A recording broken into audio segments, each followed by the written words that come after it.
1861 September 15ರಂದು ಕರ್ನಾಟಕದ ಚಿಕ್ಕಬಳ್ಳಾಪುರ ಜಿಲ್ಲೆಯ ಮುದ್ದೇನಹಳ್ಳಿಯಲ್ಲಿ ಜನಿಸಿದ ಸರ್ ಮೋಕ್ಷಗುಂಡಂ ವಿಶ್ವೇಶ್ವರಯ್ಯ ಬಾಲ್ಯದಲ್ಲಿಯೇ ತಂದೆಯನ್ನ ಕಳೆದುಕೊಂಡ್ರು.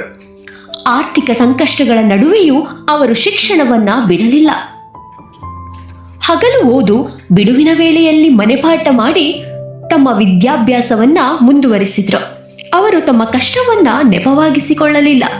ಒಮ್ಮೆ ಅವರು ಒಬ್ಬ ಹಿರಿಯ ಅಧಿಕಾರಿಯನ್ನ ಭೇಟಿಯಾಗಲು ನಿಗದಿತ ಸಮಯಕ್ಕಿಂತ ಕೆಲವೇ ನಿಮಿಷ ಮೊದಲು ತಲುಪಿದ್ರು. ಆದರೆ ಆ ಅಧಿಕಾರಿ ಆಗಾಗಲೇ ಬೇರೆ ಕೆಲಸದಲ್ಲಿ ನಿರತರಾಗಿದ್ರು. ಆ ದಿನದಿಂದ ವಿಶ್ವೇಶ್ವರಯ್ಯನವರು ಸಮಯಕ್ಕೆ ಮುಂಚೆಯೇ ಸಿದ್ಧರಾಗಿರುವುದೇ ನಿಜವಾದ ಸಮಯ ಪಾಲನೆ ಎಂಬ ನಿಯಮವನ್ನ ಜೀವನ ಪೂರ್ತಿ ಪಾಲಿಸಿದ್ರು. ಅವರು ನಂಬಿದ್ದು ಒಂದೇ, ಕೆಲಸವನ್ನ ಕೇವಲ ಮುಗಿಸುವುದಲ್ಲ, ಅತ್ಯುತ್ತಮವಾಗಿ ಮುಗಿಸಬೇಕು. ಅವರ ಪ್ರತಿಭೆಯಿಂದ ಅವರು ಭಾರತದ ಶ್ರೇಷ್ಠ ಇಂಜಿನಿಯರ್ಗಳಲ್ಲಿ ಒಬ್ಬರಾದ್ರು.